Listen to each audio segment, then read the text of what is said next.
Right, it won't be much of a feeder fishing channel if we didn't mention Feeder Masters. I mean, what a competition, myself and Wayne, and there's a lot of people out there that have been dying for a competition like this. It's something for us feeder freaks to get our heads into. At the time of talking, the tickets went on sale 3 days ago. Monday, yeah. Monday they went on, and as I'm sure you might have heard on social media, there's massive demand for the tickets. Myself and Wayne were fortunate enough to get ours sorted Monday morning. Took a few attempts, didn't it? Yeah, constant read-out. But there's nothing better. That's exactly what the organisers want, and it's what us as competitors want as well. There's no point in going in competitions if there's not some kind of prestige attached to it. I got my 10 tickets. Took me about 40 minutes. Mine's a bit of a mixture between commercials and natural venues. I mean, I prefer natural venues, but I've fished a lot of commercials as well. And I've also got 2 or 3 wild card venues in there, because you've got to kind of allow for a bit of bad luck and 1 or 2 bad draws, haven't you? So, so yeah, I've got my 10. I'm looking forward to those.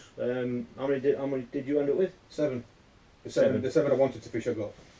When you say wanted to fish, why wanted to fish? Why have you selected those 7? Well, I mean, like, this year is going to be a really busy year for me, fishing wise. So I didn't want to stretch myself too thin. So what I've done, I've chose the venues that I felt are really strong at, which is the ones I've gone for. You know. So you've gone for the quality venues that you're most confident. Yeah, the ones I know. I know the pegs. There's a few. I've got a few wild cards. I've got the air. I've got the air in. I've also got the tees at Bowsfield, which I don't really know. I know the air a little bit. Fished it a few times.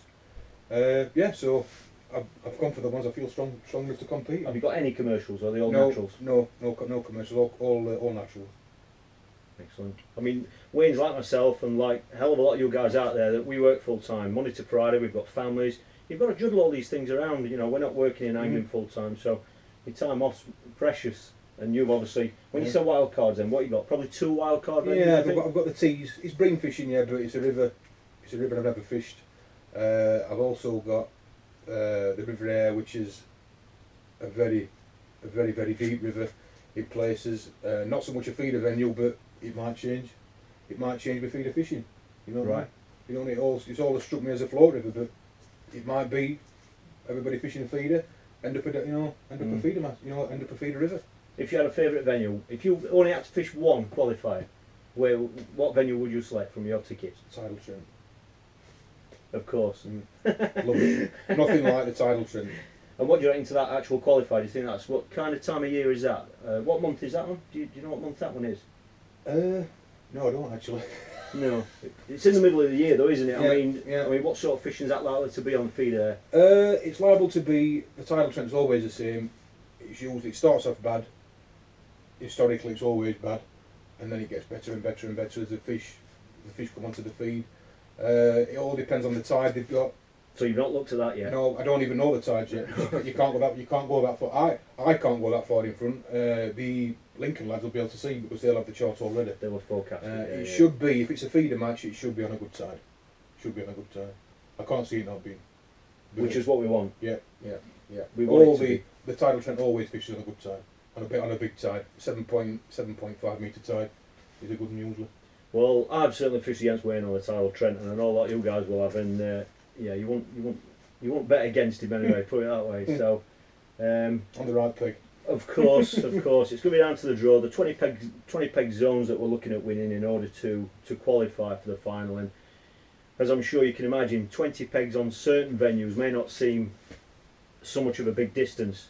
But on some venues, 20 pegs, it covers quite a lot of ground, and especially if you're bream fishing, sometimes you might want to be 2 or 3 pegs away, you might as well be half a mile away. So the drawbag is going to be part of it, as always, but that's fishing, we're used to that, and that's why, you know, we've selected a few tickets to give us a good enough chance to hopefully get enough. Should get a draw out of one of them. You wish us. At least. So what we're hoping to do is, a bit nearer the time, I'm sure Wayne's got 1 or 2 favourite venues that we might want to talk about, venues that he might know a little bit better than others, like Southfield, or 1 or 2 others that I know as well.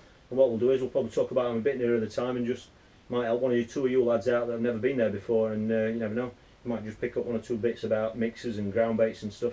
But yeah, so well, thanks for that, Wayne. We're definitely going to be we're going to be duelling again this year, aren't we? Hopefully. Yeah. I think we're on with the choose your weapon. I think I think we're on the same qualifiers Yeah. anyway, aren't we? As Yeah, it turns yeah, out. pretty so, much, yeah. So yeah. Yeah. So I might be sat next to you in the van, but you know, Mm. we'll see who's talking to each other on the way back, shall we? All the way there. All that way. Whoever's driving. So we'll speak to you in a few weeks about when we've got some more details about the venues and stuff. And thanks for watching. See you soon.